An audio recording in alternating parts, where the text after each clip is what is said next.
What's up, everybody? This is Colin from Holistic Heritage Homestead. I hope you're all well. I'm going to talk to you folks about the importance of keeping cash on you. Very, very important.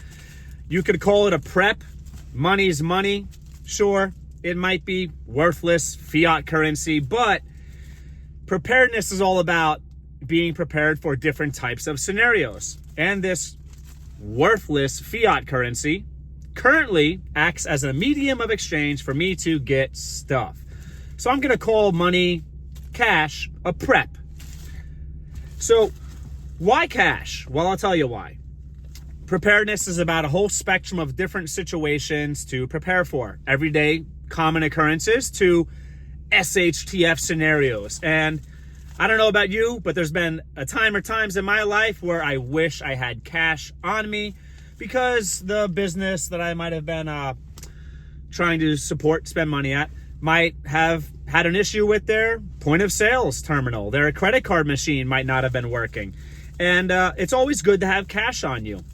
You never know. Maybe certain businesses only accept cash for certain transactions. And cash is always good to have on you. And while we live in a somewhat kind of free society, cash is nice because you could buy what you want, and that's between you and whoever you buy said item or items from.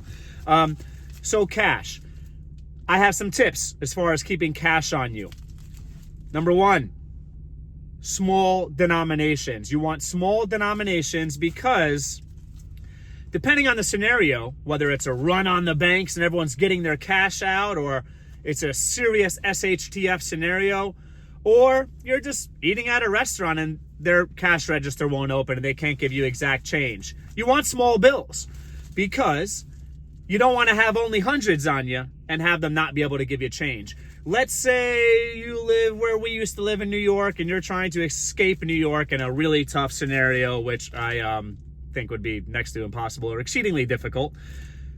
And you have to pay some tolls. And the tolls, they don't have change for you at the tolls. Well, that's a problem. And you're saying, well, Colin, if it's really that bad of a scenario, cash might be worthless. Sure, it might be. But I would say for a period of time, a few hours, a few days, maybe even a few weeks, they would still be accepting cash. Certain businesses might be accepting cash. And those small denominations are great. You want to buy some water from someone, some food, and it's $5, and you've got hundreds, you've got 20s. Well, that's going to put you in a tough scenario, a tough situation.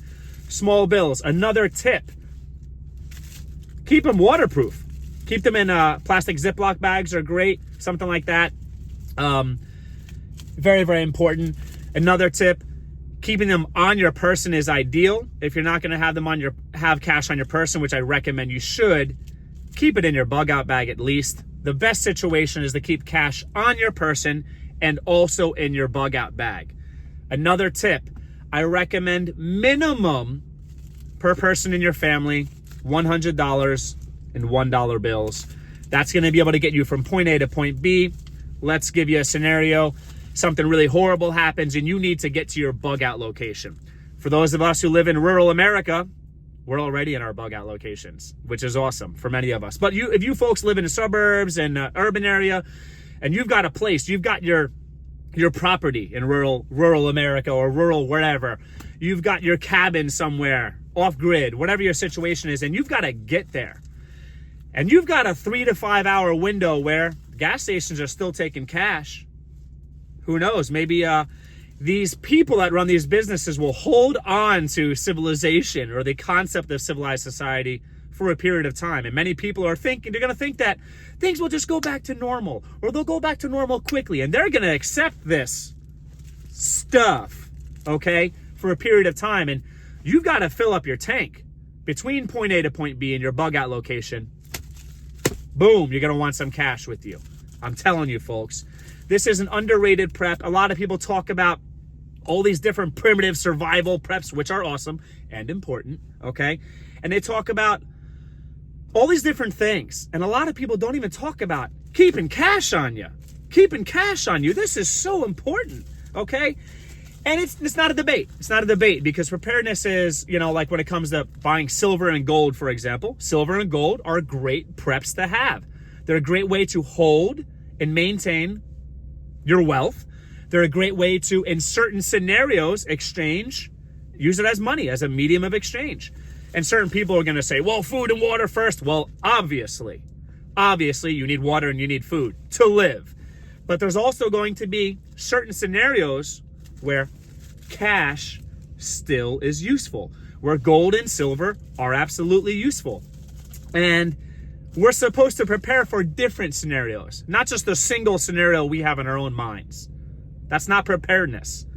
That's that's just limited thinking, in my opinion. So I'm telling you, folks, keep cash on you. I gave you a few tips. Hopefully this is of value to you. Probably forgetting some information, but I think I covered some of the important stuff. Let me know in the comments below, do you keep cash on you at all times? Have you thought about small denominations? Have you thought about keeping it waterproof or just keeping it safe so it doesn't get destroyed somehow? Do you keep cash in your bug out bags? Do you think about using cash that you might have quickly if things get really rough? So you could use it up because it might not be worth anything. Something bad happens, it could be 5 hours later where the cash becomes worthless, or days or weeks later. So you might want to use it up quickly. Are these things that you folks think about? Are these things that you do? Do you keep cash on you? Let me know in the comments below. Prep up. Be aware. Take care.